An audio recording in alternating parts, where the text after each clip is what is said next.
Hi class, this is Mr. Morris and we're going to be talking about electrons and light in this video. There's a relationship between electrons and light and we're going to talk about that a little bit, and then we're going to learn how to do some calculations involving wavelength and energy and frequency of light. So let's get started. First of all, talking about electrons. After Rutherford came up with the idea that there's a nucleus, a positively charged nucleus at the center of the atom, and electrons on the outside. We call that the nuclear atomic model. After he came up with that, people started to ask questions like, how are electrons arranged around the nucleus? Or why are negatively charged electrons not pulled into the atom's positively charged nucleus?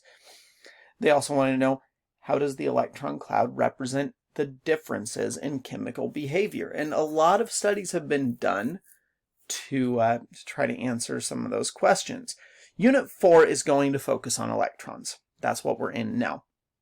We're going to answer some of these questions. That also is going to lead us to talk a little bit more about how the periodic table is arranged and some of the behavior of atoms. And that's kind of where we're going throughout the unit.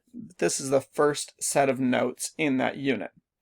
Niels Bohr studied how elements, light and energy, are dependent on each other. And you remember the Bohr atom looks kind of like a racetrack. So this atom we have, the atomic model that we have on this page is a Bohr atom. Well, he studied how elements, light and energy are dependent on each other. And this is some of the things that, these are just some of the things that he found out. He said electrons are located in principal energy levels, and we're going to call those N. So N represents the principal energy level.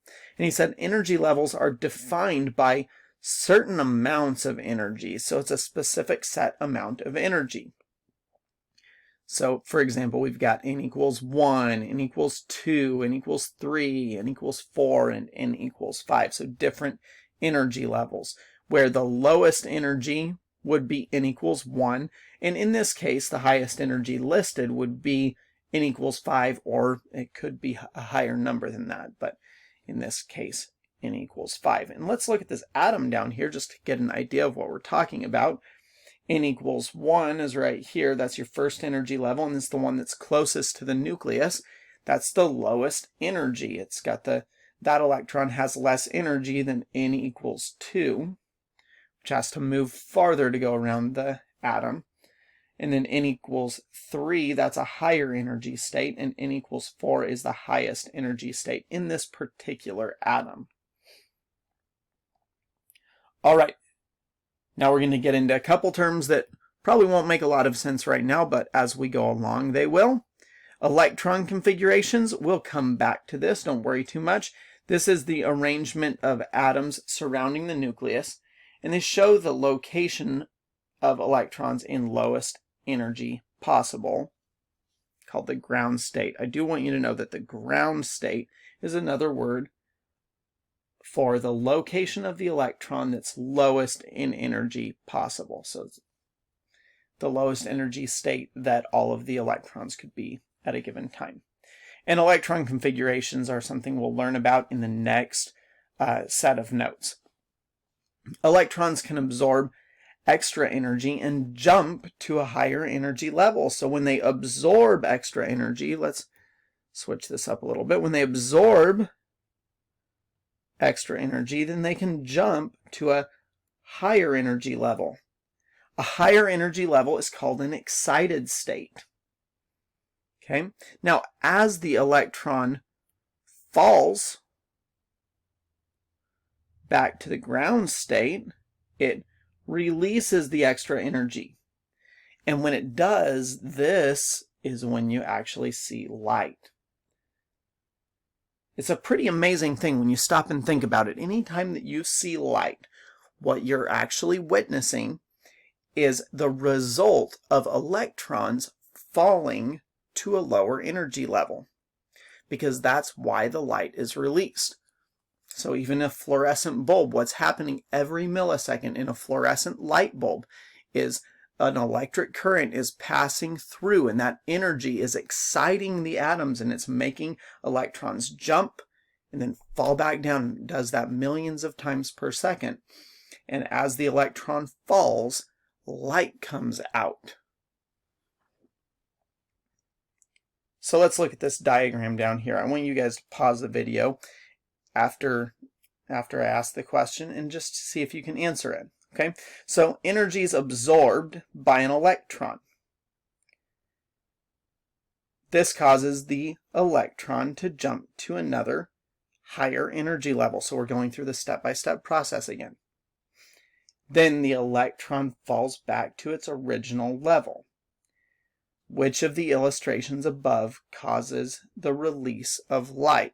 Pause the video, try to answer the question, and on your document you ought to be able to click where it says answer. Just click it twice and you can type in your answer. Since I can't do that, I'm going to just write it off to the side. Okay, which of the illustrations causes the release of light? Well, it looks like we've got light or some sort of radiation being put into the atom, being absorbed by that electron, and as that happens, it knocks the electron up in this drawing, where the electron went up to an excited state, and then as the electron falls down to a lower state, it's got to release that energy. Just like if you fell from a high level, a certain amount of energy would be released. That's where you get things like sound that's released when somebody falls off a chair or something, and that loud sound that rackets throughout the room is because it's releasing energy when somebody falls. Well, the electron falls back to its original energy level. That's releasing light. So it would be the third drawing.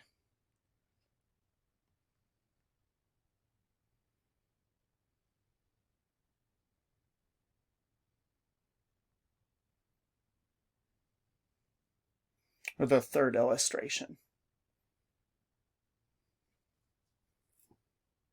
That's when energy is released, is when an electron falls. And that's something you want to know. All right, we see light in the form of a bright line spectra. So we're going to come back to this in a lab we're going to do in the next class, a virtual lab.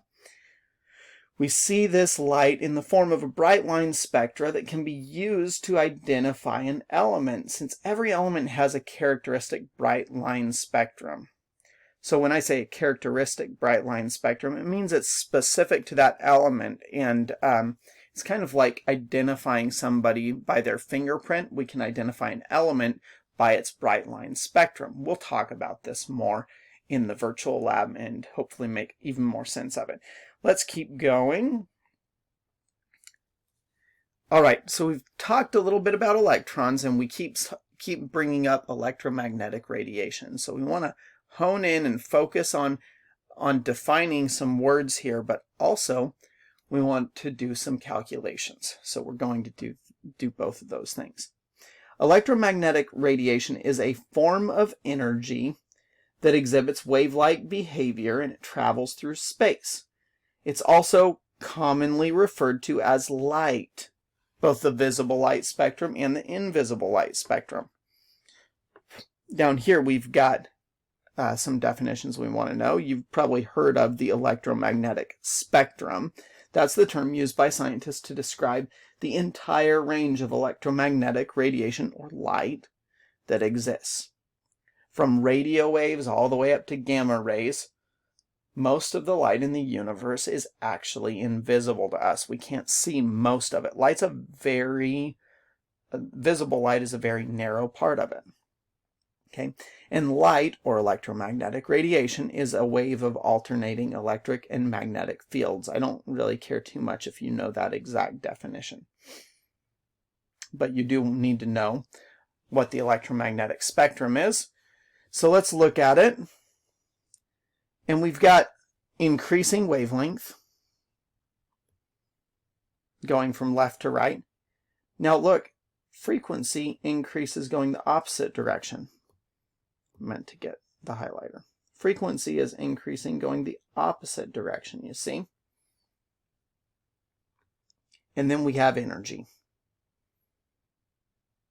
Energy increases going the same direction as frequency. So energy and frequency increase going to the left, wavelength increases as we go to the right. All right. What can we conclude about this diagram? So I want you to pause the video, see if you can fill this in. Down here, if the wavelength is long, what can we say about the frequency? Pause the video and answer. A long wavelength means low frequency and low energy. Now what if I have high frequency? If I have high frequency, I've got high energy. And what about wavelength? Short wavelength. And let's go ahead and go to the next page where we can kind of make a little more sense of that, hopefully. We've got another diagram here, and you can see the definitions kind of. Wavelength is the length between waves. So if I have just one complete cycle of a wave, the length of a full cycle from one crest to the next crest, and by the way, crest means the top of your wave, or trough means the bottom of the wave. More importantly, from this point on one wave to the same point on the next wave, that's the distance or the length of a wave, and we call that your wavelength. So let's look on the right side, and you've got your wavelengths. So the first one has the longest wavelength, the third one has the shortest wavelength, and then so that's going to mean that the highest frequency is the third one and the lowest frequency is the first one. Okay, I want to go down and talk about what wavelength and frequency are real quick, and then we'll come back to the speed of light. So down here you see wavelength, which is represented by this Greek letter that we call lambda, is the length between successive crests, or it's the distance as you go throughout a wave. It's represented by meters or nanometers. It's important that you're familiar with your units in chemistry, because that's how we're going to read the problems. Okay, now frequency is the number of waves that pass a certain point in space per second. So it's the number of waves that pass in a second. So if we look at our diagrams again, and let's say that I'm just going to use the laser thing for a minute. Oh, that didn't work actually, I'm sorry. But if I were to trace this, I go down, up, down, up, down, up, down, up. I could do that with the other one. Down, up, down, up, down, up, down, up, down, up, down, up, down, up, down, up. You see I did that a lot more times on the second one than on the third one. So the frequency, the number of times that there's a wave that occurs in a certain amount of time, is greater if the length of the wave is shorter. So that's why the shortest wavelength has the highest frequency. If frequency is defined as the number of times that you have a wave in a given amount of time. All right, so let's go on down a little bit farther and actually let's talk about the speed of light right here. I want you to make sure that you get that the speed of light is constant. So speed of light is 3 times 10 to the 8th meters per second, 3.00 times 10 to the 8th meters per second. And it does not matter what kind of radiation it is. It can have a high frequency, low frequency, does not matter. All electromagnetic radiation travels at this speed. Make sure you get that. There are going to be some questions that might throw you off if you don't understand this. All electromagnetic radiation travels at the same speed, 3 times 10 to the 8th meters per second. All right, and then we've got some methods for conversion. To change from nanometers to meters, we're going to be dealing with nanometers. You replace in with times 10 to the negative 9th. okay?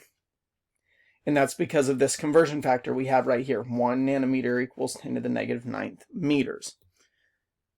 So in other words, this right here, our example, 346 nanometers can be written as 346 times 10 to the negative 9th. Now that's not correct scientific notation. It doesn't matter.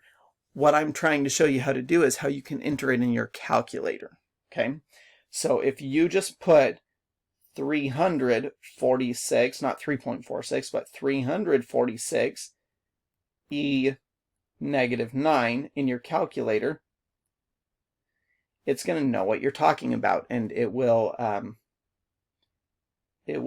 calculate it for you. All right, to change the other way, so if I want to change from meters to nanometers, if I have meters and I need nanometers, we're going to multiply by 1 nanometer over 10 to the negative 9th meters. So we would divide by 10 to the negative 9th. And you've got your example here, 8.75 times 10 to the negative 7th. The way we're going to find that is by multiplying by 1 over 10 to the negative 9th, and you end up with 875 nanometers. Okay, go down a little bit. We've got a formula that I want you guys to be familiar with. We'll give you this formula, but you need to be familiar with it. C equals lambda times F, or C equals wavelength times frequency. Notice that lambda and F are inversely proportional. That means when one is large, the other one has to be small. All right, let's go ahead and see if we can answer this first problem. Actually, I'm going to pause the video here, and we're going to do some example problems in the next video.